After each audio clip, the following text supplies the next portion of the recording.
What is going on YouTube? Dr. Way here. Let me move my thing here. And I want to make this video. This video is for my alliance, and I've already touched on some of the concepts I'm going to be talking about in this video. And essentially, I don't know what the title is going to be, but essentially it's going to be covering like kind of like the theoretical or the theory behind like what I think people should be using in terms of air commanders. And when most people ask for advice about commanders, they usually ask some of the higher powered players, sometimes the whale, right? And the thing is that the whale's thinking about commanders and a whole bunch of different concepts of the game are tailored to that person. And because they're going to be a rally leader or garrison captain, certain commanders get way, way, way more weight than other ones will. They'll even say certain commanders are trash, even though in reality they're really not, but they're not a good fit for what that person is trying to do, right? So I want to cover a whole bunch of information in this video. And like again, I want to make these videos as down to earth as I can, because here's the thing. Again, as I said in the previous video, not everybody is going to have the accessibility that other people are going to have. And even as a medium spender, I have literally planned out how much money I'm spending, right? How much is it going to cost me, and then how many gems do I actually need to do all of the bullshit that I'm trying to do, right? And there's commanders that I'm only unlocking them. I'm literally spinning the wheel to 10 twice to get the guaranteed unlock, and they're like, that's literally it, right? There's tons of characters like that, because for a person like me, I don't care too much about rally, big, heavy rally commanders. I scratch those out. Garrisons, I might end up having to defend some shit, right? My power is good enough for that, but I'm never going to rally, be a leader of a rally in a KVK situation. There's going to be somebody that's always going to be online that's better than me for a rally. If I end up having a rally, a flag or somebody's city, we're doomed. 100%. If it's up to me, we're doomed, because there should be definitely somebody else online stronger than me, right? Because I'm not spending nowhere near what some of these other people are spending. All right, and then for example, that is even below that. If you're below me, here it is. I'm gonna say the numbers. I'm not saying this is how much I spend, but if you're not spending $300 a month on the game, you ain't rallying nothing. And if you're spending $300 in the game, you're probably still not defending nothing. Let's just put it that way. Okay, so you need to come at the game from that angle. So what are most people doing? You're fighting in the field, right? And you're trying to support the people that are doing the damage, right? You fight in the field, especially if you're more of a medium spender. You can fight in the field a lot better. And then if you're free to play, you're in the open field too, but you're just trying to support people and like live to tell the tale. You're the one trying not to get destroyed. Okay, so this video is going to be about the commanders and some pairings that you should do so you can support your team the best way that you can, and also not get wrecked in the field. Okay, that's important, because you're, especially as a free to play player, you can't get wrecked and then come right back out. Me, I can get wrecked, heal up my troops, get max help, heal up all my troops, and send them back out. I can do that a couple of times. Only a couple now. Only a couple times. And like for whales, it doesn't matter. They can just keep coming out for the most part. But somebody like you might have to wait the day, 2, 3, 4 days it takes to heal up your troops. That actually might happen for you. So I'm trying to give you the context where I'm coming from with this video. So let's get started. Most people, it's like a pyramid, right? There's very few people that are going to be at the top. So let's start at the bottom. Let's start with free to play. Okay. Now there's two distinctions. You got the free to play players that's literally haven't spent a dime, and then you have the free to play players that at least get the growth fund and the gem supply. Okay. The gem supply and growth fund, I recommend everybody gets. I know it's a phone game and you don't want to spend money, but it's, if you play the game every fucking day, like, come on. It's $10, right? A month for the gem supply. You get 19,500 gems plus. It's like 21K gems, right, every month, and then you get the growth fund, which is a one-time, 81,000 gems, and usually you get the 41,000 from City Hall 23, at a pretty early date, usually before YSG. That's important to note. And then usually by the last YSG, hopefully your City Hall 25, and then you would get an additional 40,000 gems. So, 21,000 gems a month, plus you can get a big boost to 81,000 gems, like 4 months worth of gems, right? Boom. So now, what can you do with that? So the thing with a lot of these support characters, let's just start with super free to play.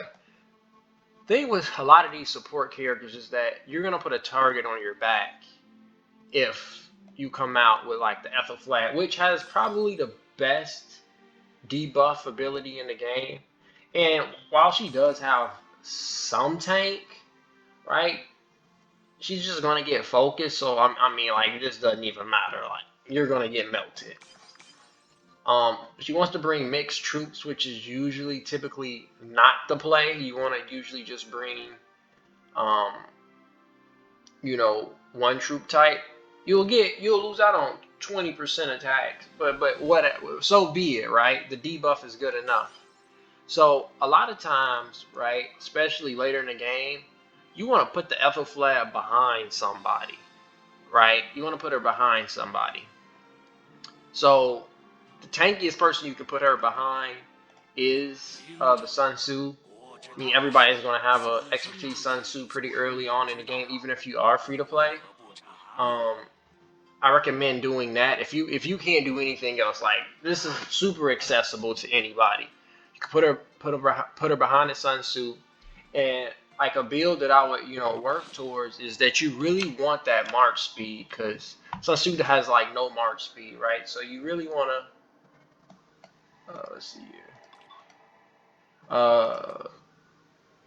Do something like this, right? Bring full infantry. You'll lose out on a 20% attack, but so be it from Ethelflaed. But so be it, dude. And then you get like all this march speed here, because the thing is, like, you're still gonna get focused because it's a fucking Sun Tzu. Like, they see, oh, you have an epic commander, you must not have anything better, right? Boom, they're attacking you.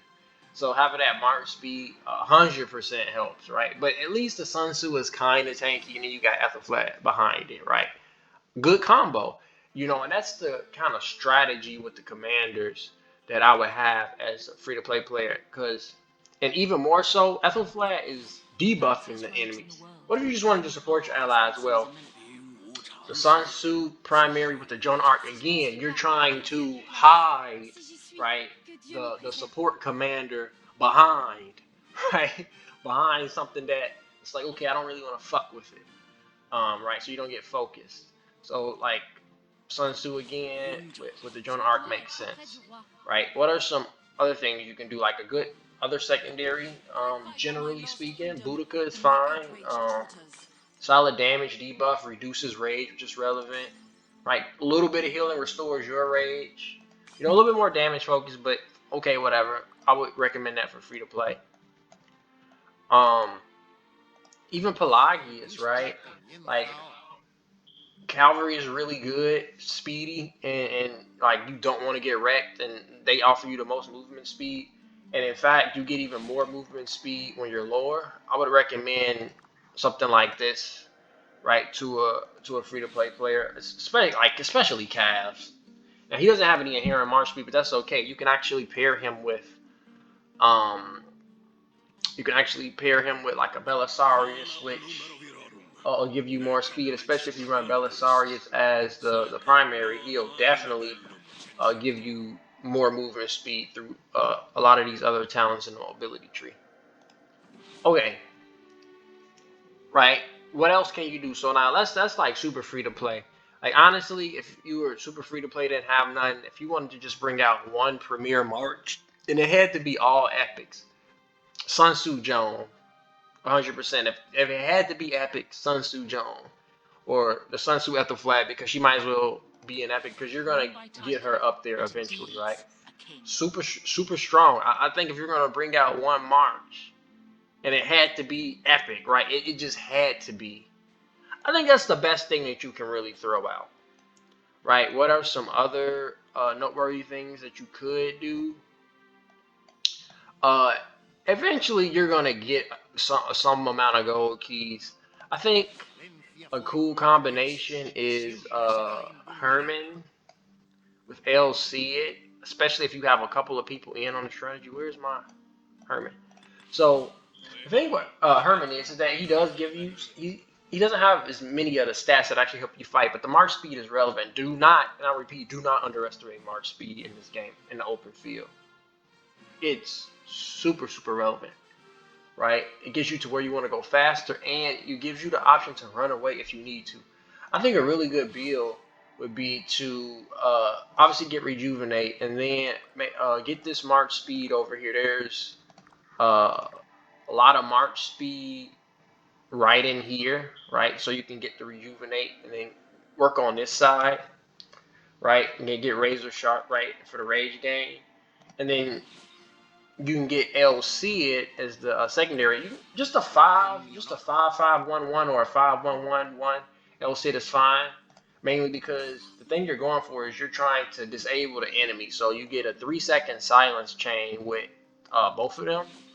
And like, let's say you had 2 or 3 people doing this, right, on one target, they're not going to be able to really use active skills and attack the same way they normally would. Like, it's extremely debilitating to a target. If everybody's focused on that one guy, he's not going to be able to fire off any type of skills.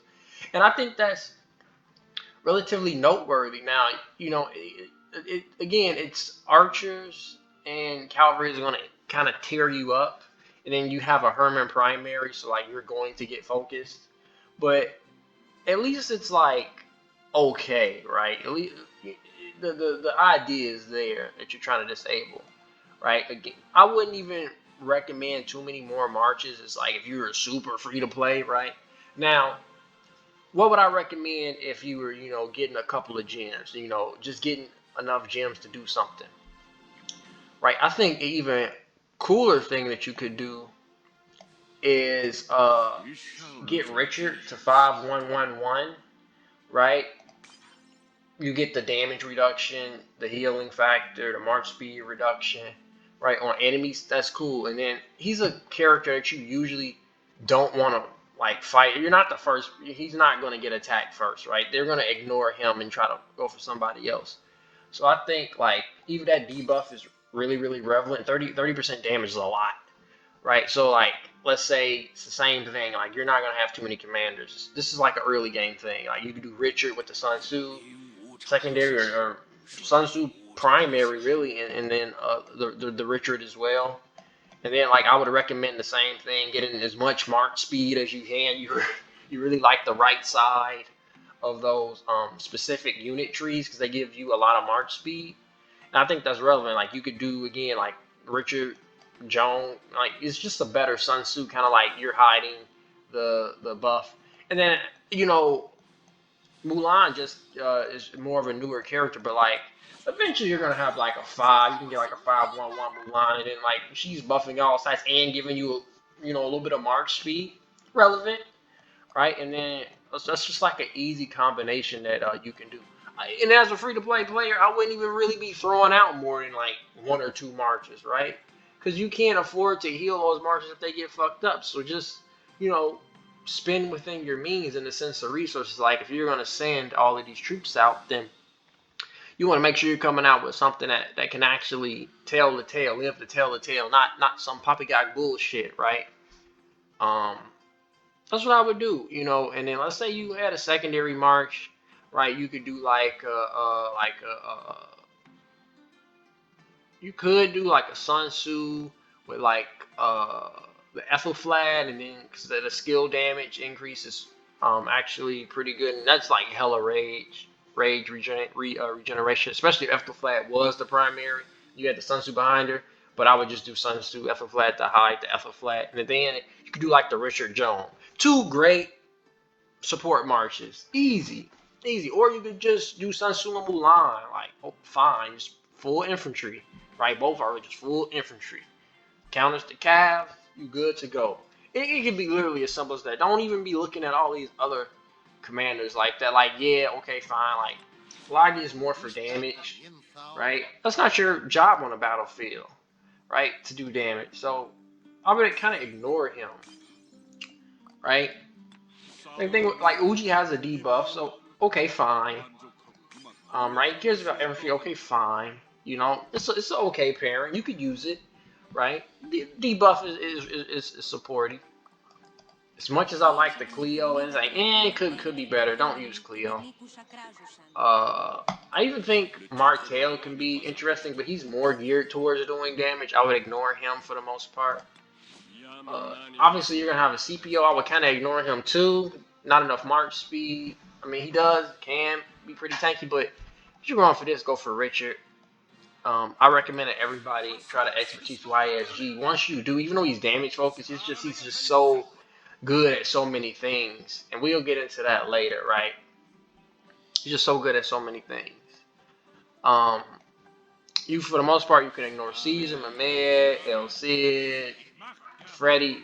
These guys are for attacking cities, and they're not even really that good, right? Mehmed is pretty good, but like these two aren't really that good in the grand scheme of things. El Cid has its uses.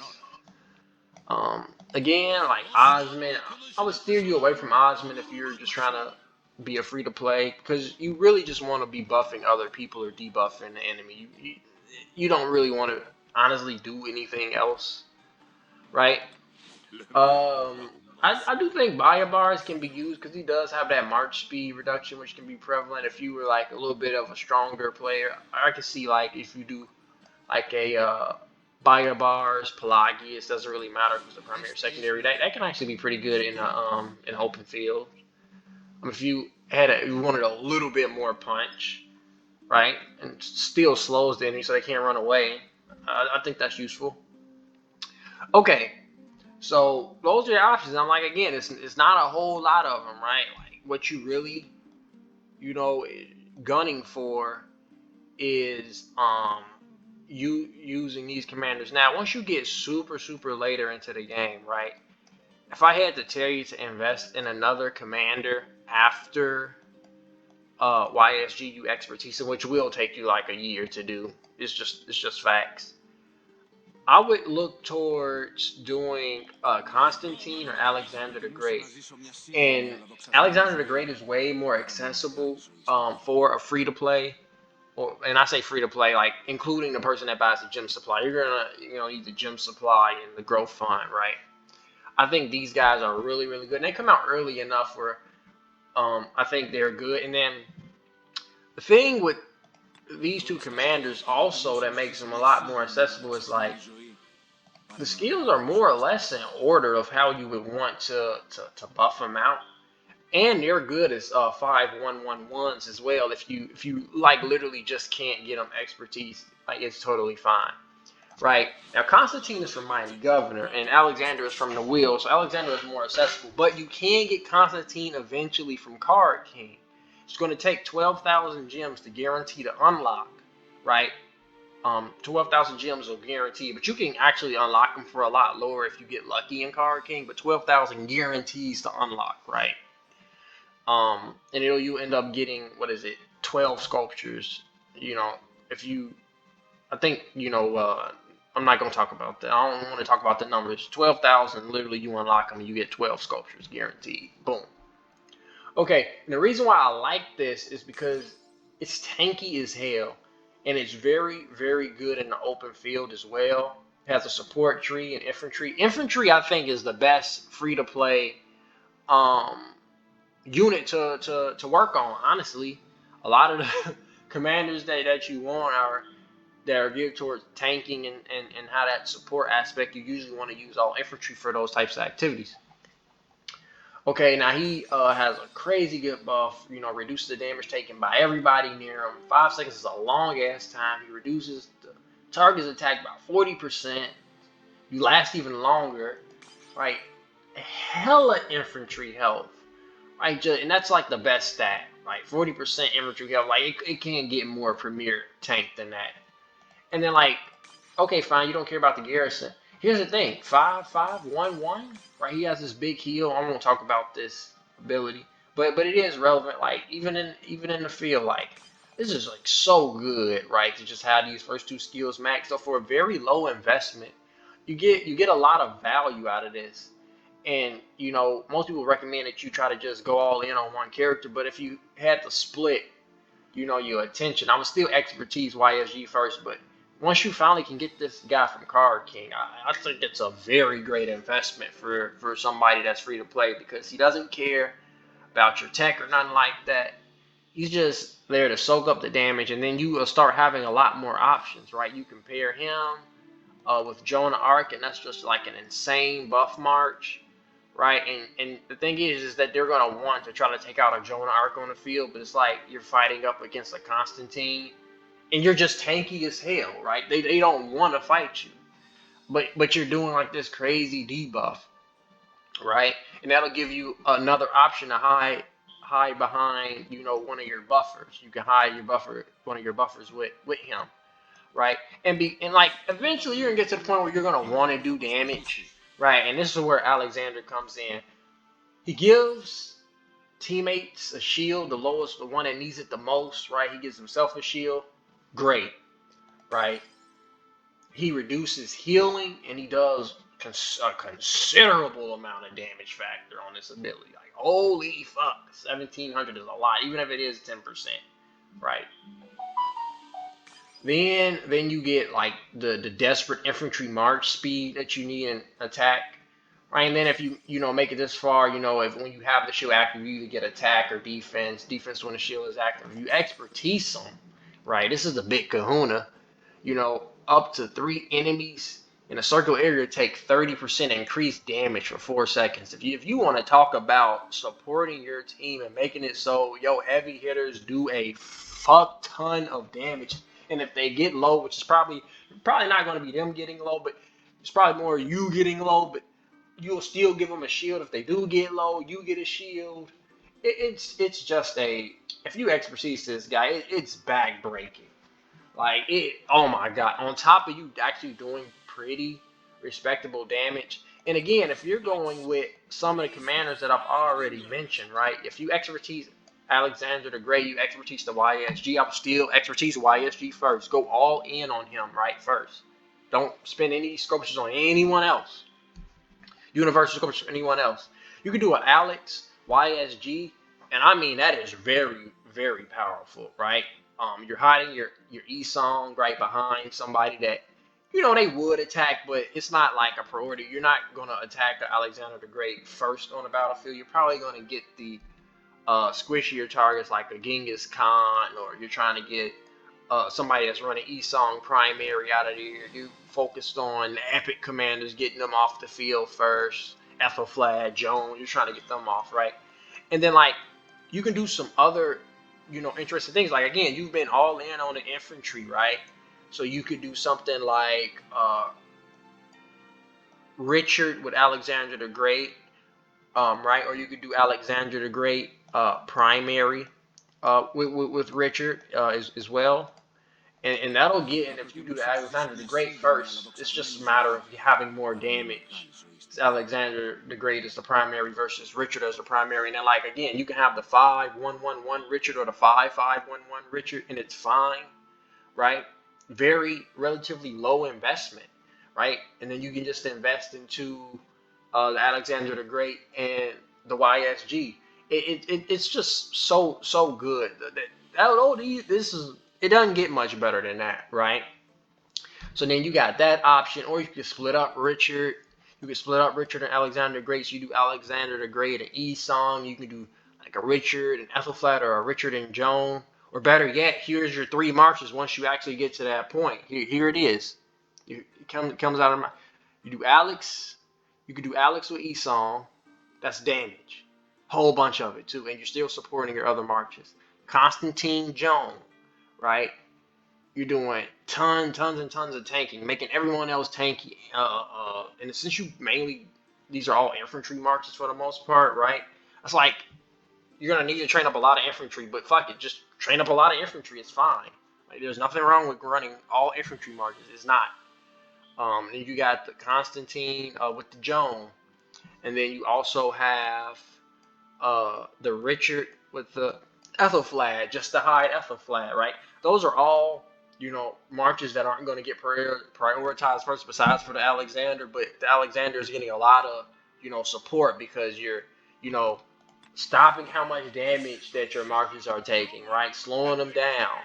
You're giving them more defense. More damage taking reduction, right? You're reducing the attack of the people that are attacking you. You're debuffing the enemy's stats, right? You're buffing your stats, and not just your stats, everyone's stats, right? And this is what I mean. These are some of the marches that you can want to be thinking about, and I think those are like the best marches, like 100% that you can come out with as free to play. You don't got an expertise. Most of those commanders, you really only require the expertise 2. The other ones you can leave at 5-1-1-1 or 5-5-1-1. I can't really think of anything better for a low spender or a free to play player. Those are literally the best, the creme de la creme that you can get. I don't want anybody to refute me on that. Maybe there's some other shit that you can do, but if we talking about open field, which is the only thing that you really care about, is open field and supporting, right? Nobody else even matters. Nobody else. You ain't rallying nothing. You're not garrison nothing. Okay, you got to defend your city. Who's going to defend your city? Just do fucking Sun Tzu and Charles Martel or something. Call it a fucking day. Right? What am I using on this account? And this was like I was a free to play. I don't really like Richard because he fills up your hospital. Sun Tzu was fucking fine. Charles Martel. Let me unlock the other skills. Now, back then they didn't have skill lock, so you don't want to unlock too many skills too fast back in the day. But this is fine. Right? Boom. Okay. At this point, I'm going to stop the video because I'm going to split it up. We're going to talk about, this is going to be, free to play, low spending commanders again. I am reiterating this shit. These are the only commanders, man. I'm going to say it again. In the early game, just focus on Sun Tzu, Ethelflad, Joan of Arc, Richard. Just 5-1-1-1 Richard. Just get that first skill max on Richard. And just bring out 2 marches, man. Richard, Ethelflad with Sun Tzu, Joan. You're like fine. It's good AoE. You're gonna do some damage. You're debuffing the enemy. You're buffing yourself. Boom. You're done. Those are the only 2 marches, right? It's as simple as that. And then later on, you get the Isong Ye, right? You get the Alexander the Great. You get the Constantine, right? You can 5-1-1-1 this guy or 5-5-1-1 this guy. Expertise, Isong and Alexander the Great. You're done.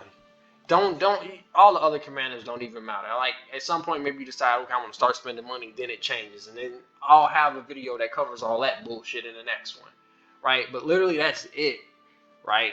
Those are your markers. Alexander the Great with Isong, like Constantine, Joan, and like Richard Ethelflad, Richard Sun Tzu or something. It's fine. That's 3 marches. I wouldn't even recommend you bringing out more than 3 marches. It's going to fill up your hospital too quick. Too much resource cost. You're good. Master Governor status. 100%. That's the best you can do. Don't anybody at me on this. That's the best you can fucking do for support. See you in the next video.